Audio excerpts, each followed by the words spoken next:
Assalamualaikum warahmatullahi wabarakatuh. Halo semuanya, perkenalkan nama saya Halimatus Sadia dengan NIM akhir 032. Pada video kali ini saya ingin membuat tutorial penggunaan autograf pada materi program linear dan tutorial penggunaan SPSS untuk data penelitian skripsi.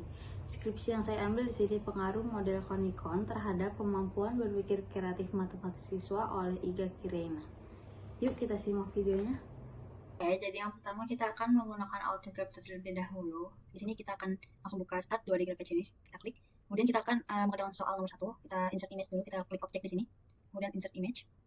Kemudian kita tambahkan soal 1. Di sini ada soal nomor 1. Nah, pertama-tama kita akan memasukkan pertidaksamanya terlebih dahulu dengan cara kita klik enter equation di sini. Kemudian kita ketik pertidaksamanya yaitu x ditambah 2y lebih dari sama dengan 6. Kita klik OK di sini. Kemudian kita ulangi dengan cara yang sama untuk pertidaksamaan yang lain. Sini ada x ditambah y kurang dari sama dengan 8, kita klik OK. Kemudian x lebih dari sama dengan 0, kita klik OK. Terakhir y lebih dari sama dengan 2, kita klik OK. Kemudian kita bisa klik drag di sini untuk kita pemindahkan. Ini, nah sini biar lebih terlihat. Di sini sudah tergambar grafik dari pertidaksamaan yang ada pada soal. Selanjutnya kita bisa klik view di sini, kemudian preference. Kemudian kita pastikan di bagian general dan inequalities ini, bagian set reject region ini terklik. Karena ini artinya adalah bagian yang tidak terarsir itu merupakan daerah penyelesaian. Kita klik OK di sini. Kemudian kita bisa tandai daerah yang tidak terarsir ini merupakan daerah penyelesaian dengan cara klik kanan. Kemudian kita tambahkan text box, kita tulis di sini daerah penyelesaian. Kita klik OK. Selanjutnya kita akan membuat titik pada daerah penyelesaian ini. Kita bisa klik point mode di sini. Nah, kita bisa langsung buat titik di bagian daerah penyelesaian. Untuk kita tahu titik ini tuh ada pada titik berapa, kita bisa gunakan di sini, klik di sini, klik titiknya, kemudian klik kanan, kita klik text box di sini. Nah, sehingga terlihat di sini titiknya adalah 0,3. Kita bisa ganti di sini titik A misalkan. Kita klik OK. Nah, di sini sudah terdapat titik-titik dari daerah penyelesaian ini. Kemudian yang ditanya pada soal adalah nilai maksimum fungsi objektif. Sekarang kita akan melakukan uji titik dengan cara memasukkan titik tersebut ke dalam persamaan. Kita bisa gunakan di sini calculation, yaitu kita bisa buka objek di sini. Kemudian kita bisa pencet calculation. Pada bagian before text, ini kita tulis dulu persamaannya, yaitu fx, y sama dengan 4x ditambah 5y sama dengan. Kemudian di bagian calculation ini kita bisa operasikan titiknya terhadap persamaan. Di sini pertama kita titik A dulu 0,3 yaitu x0, y-nya 3. Jadi 4 dikali 0 ditambah 5 dikali kali 3. Kita klik OK di sini. Sehingga titik A ini menghasilkan nilai 15.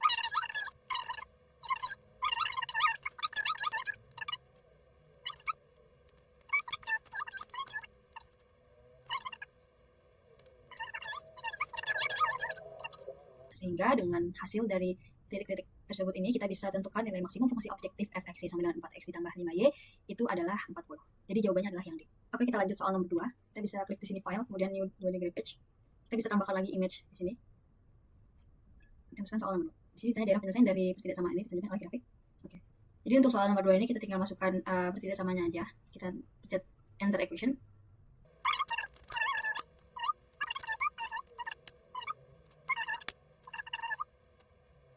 Jadi langkah selanjutnya, kita pastikan di sini bagian view, kemudian klik preference. Nah, di bagian set reject region ini harus terklik untuk memastikan bahwa daerah yang tidak terarsir itu merupakan daerah penyelesaian. Kita bisa tandai di sini, berarti daerah yang tidak terarsir itu yang bagian ini. Kita klik kanan di sini, text box, kita namai dengan daerah penyelesaian. Kita klik OK. Kita lanjut soal nomor 3. Kita klik file di sini, kemudian new 2D graph page. Kita tambahkan image terlebih dahulu. Kita masukkan soal nomor 3.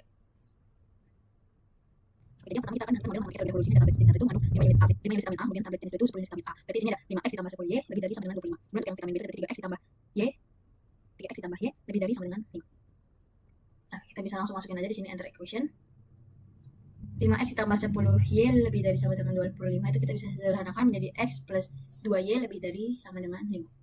X plus 2y lebih dari sama dengan 5. Oke. Kemudian yang kedua tadi 3x ditambah y lebih dari sama dengan 5.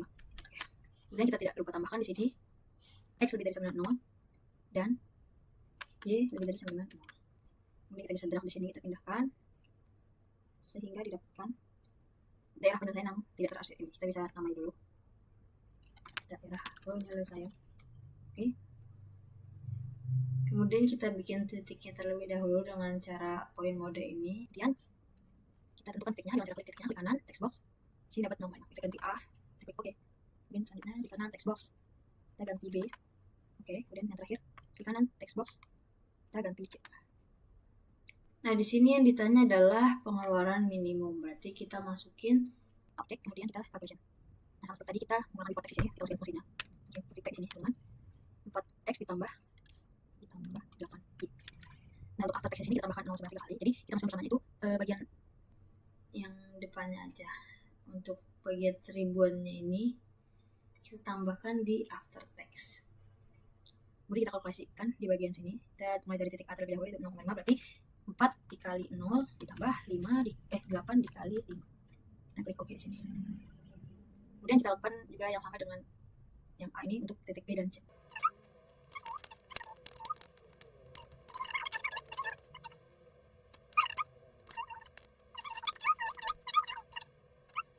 Dengan perhitungan ini, maka kita dapat simpulkan bahwa pengeluaran minimum untuk pembelian tablet per hari adalah 20.000. Jadi jawabannya yang D. Sekarang kita bisa lanjut soal nomor 4. Kita klik lagi file di sini, kemudian new di page, kita masukkan image terlebih dahulu.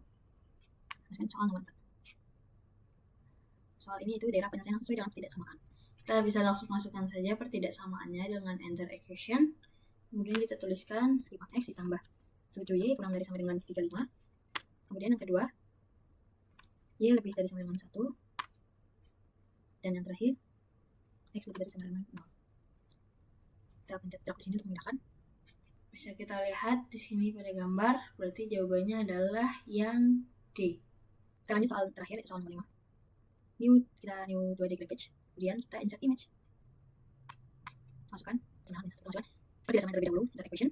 Kemudian kita masukkan 2y min x kurang dari sama dengan 0. Kemudian x plus y kurang dari sama dengan 3. Kemudian y lebih dari sama dengan 1. Sehingga kita dapatkan di sini grafiknya. Jadi kita klik dulu terlebih dahulu sini, kemudian preference. Nah, di sini chapter education-nya ada checklist, berarti daerah yang tidak asing merupakan daerah penyelesaian. Kita bisa tambahkan teks di sini, yang ke kanan text box, kita tambahkan daerah penyelesaian. Oke. Kemudian kita akan membuat titik dari daerah penyelesaian ini. Kita menggunakan point mode. Kita taruh titik di sini, kemudian di sini, dan di sini. Kemudian kita akan mendefinisikan titik ini dengan cara klik titiknya, kemudian klik kanan text box. Sehingga didapatkan di 2,1. Kita ganti di sini titik A, klik OK. Kemudian di sini klik kanan juga text box. Kita ganti di sini titik B. Kemudian yang terakhir di sini kita klik kanan text box. Kita ganti di sini titik C. Oke. Nah, terdapat di sini ditanya adalah nilai minimum dari 2x min 3y plus 7. Kita bisa langsung menggunakan calculation aja. Ini kita masukkan di before text ini, itu fungsinya itu f sama dengan 2x min 3y ditambah 7. Dengan kemudian kita operasikan di sini titiknya terhadap fungsinya. Masukin di sini berarti 2 dikali negatif 2 dikurang 3 dikali negatif 1 ditambah 7. Kita klik OK. Kita lakukan yang sama untuk titik B dan C. Calculation. Tambahkan sini. Berarti di sini salah. Tambahkan sini. Lalu di sini F sama dengan X min 3Y ditambah 7. Kita tinggal operasikan. Berarti 2 dikali 4 dikurang 3 dikali negatif 1 ditambah 7. Klik OK. Oke, kemudian yang terakhir. Masukkan sini before text. Kemudian kita hapuskan 2 dikali 2 kurang 3 dikali 1 ditambah 7. Kita klik OK.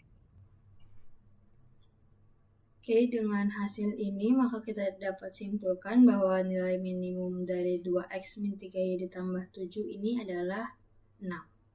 Oke, selanjutnya kita akan menggunakan SPSS untuk menghitung data penelitian pada skripsi. Yang pertama kita akan menyiapkan data terlebih dahulu di Excel. Sini sudah terdapat data Excel. Ini adalah data hasil coba instrumen. Kita bisa langsung copy saja bagian nilainya ini. Kita copy. Kemudian kita masukkan ke dalam data view di SPSS. Nah, kemudian kita klik pada variable view. Kita namain di bagian name ini, kita misalkan S1 untuk soal pertama. Selanjutnya sampai soal ke-8.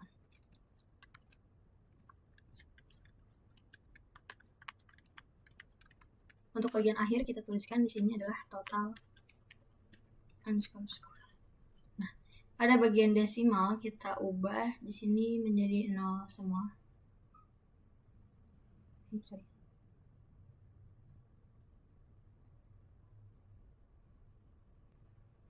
Kemudian pada bagian measure kita ganti scale.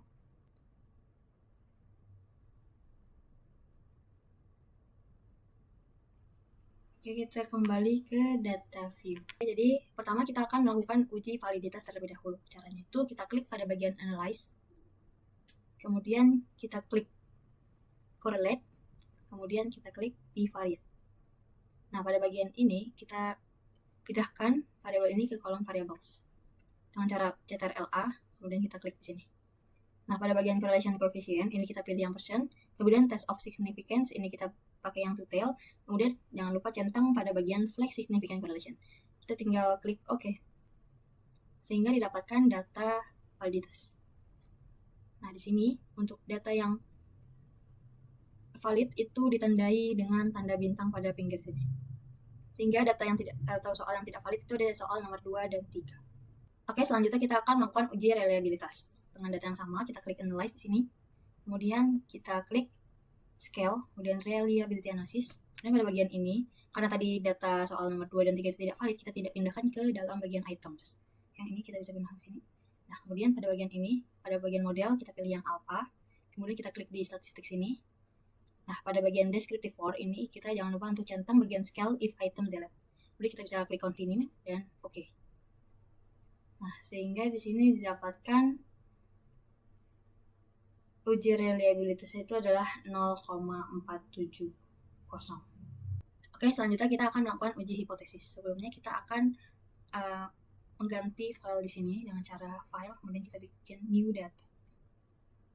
Nah, kemudian pada bagian ini kita klik variable view, kemudian pada bagian name ini kita tulis kelas, kemudian nilai kelas dan nilai post test. Kemudian pada bagian label kita tulis lagi kelas, nilai post test. Pada bagian desimal kita ganti menjadi 0. Kemudian pada bagian measure ini pilih nominal untuk kelas, nominal, dan scale untuk nilai post test. Selanjutnya pada bagian value di sini, value kelas, kita klik, kemudian value 1 untuk kelas eksperimen, kita add, kemudian 2 untuk boleh kita masukkan di sini kelas control, kita add, kemudian kita klik OK. Kita ke data view, kemudian kita ingin masukin datanya menggunakan Excel sini. Kita masukin data yang bagian eksperimen ini. Pertama kita masukin untuk kelasnya dulu, kita copy di sini. Kemudian kita masukkan di sini. Kemudian untuk totalnya kita masukkan juga. Ini untuk kelas eksperimen. Oke, selanjutnya untuk kelas kontrol kita copy di bagian sini. Kita masukkan ke SPSS dengan melanjutkan di bagian sini. Kemudian untuk nilainya kita copy dan kita paste di sini. Oke, kita akan melakukan uji normalitas terlebih dahulu dengan cara analyze. Kemudian kita klik descriptive statistic, kemudian kita pencet explore. Nah, pada bagian ini kita masukkan nilai post test ke dalam dependent list dan kelas ke dalam factor list. Kemudian kita klik both di sini. Kemudian kita klik bagian plot. Nah, kita centang bagian normality plots with test. Kita bisa klik continue dan OK. Sehingga didapatkan hasilnya adalah di sini. Kita bisa lihat hasilnya yaitu 0,139 dan 0,218. Selanjutnya kita akan melakukan uji homogenitas dengan cara kita klik analyze di sini, kemudian kita klik compare means, kemudian kita klik one way ANOVA. Kita masukkan nilai post test ke dependent list dan kelas ke factor. Kita bisa cek di option, kemudian kita klik bagian homogeneity of variant test. Kita klik continue dan OK. Sehingga didapatkan nilai homogenitasnya ini adalah 0,137. Yang terakhir, karena tadi data itu normalitas dan homogenitas, maka kita akan melakukan uji T dengan cara kita klik analyze, kemudian kita klik compare means, kita klik independent sample t-test. Kita masukkan nilai post test ke dalam test variable dan kelas ke dalam grouping variable. Di sini kita definisikan grupnya, yaitu untuk grup 1 itu 1 dan grup 2 itu 2. Kita klik continue, kemudian kita klik OK. Karena nilai di sini 0,173 itu merupakan variansinya sama, maka kita bisa lihat di bagian sigtotal yang equal variance assume yaitu 0,00. Maka kesimpulannya adalah H0 ditolak, yang berarti ada pengaruh model pembelajaran Kronikon terhadap kemampuan berpikir kreatif matematis siswa. Sekian video tutorial yang bisa saya berikan, kurang lebihnya mohon maaf dan semoga bermanfaat. Wassalamualaikum warahmatullahi wabarakatuh. Bye-bye.